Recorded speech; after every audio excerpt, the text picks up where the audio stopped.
কিছুদিন আগেই সিনেমা ছেড়ে রাজনীতিতে সক্রিয় হয়েছেন ভারতের দক্ষিণী নায়ক থালাপতি বিজয়। কিন্তু রাজনীতিতে আসার পর থেকেই বেশ খারাপ সময় কাটছে এই জনপ্রিয় অভিনেতার। একের পর এক ঘটনায় তাকে পড়তে হচ্ছে বিপাকে।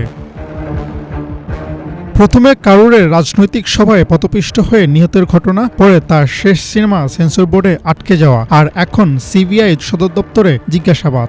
সব মিলিয়ে বেশ কঠিন সময় পার করছেন চলচ্চিত্র দুনিয়া থেকে রাজনীতিতে পা দেয়া এই সুপারস্টার।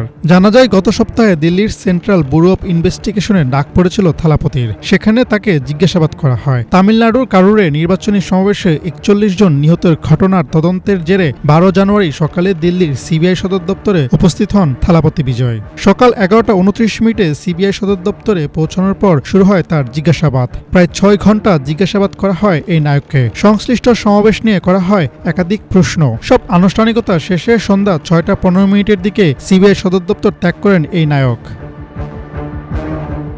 এদিকে 13 জানুয়ারি আবারও বিজয়কে তলব করতে চেয়েছিল সংস্থাটি, কিন্তু ফসল কাটার উৎসব পঙ্গলে অংশ নেওয়ার কথা থাকায় এ তারিখের পরিবর্তে অন্য তারিখ চেয়েছেন অভিনেতা। এতে সম্মতিও জানিয়েছে সংস্থাটি।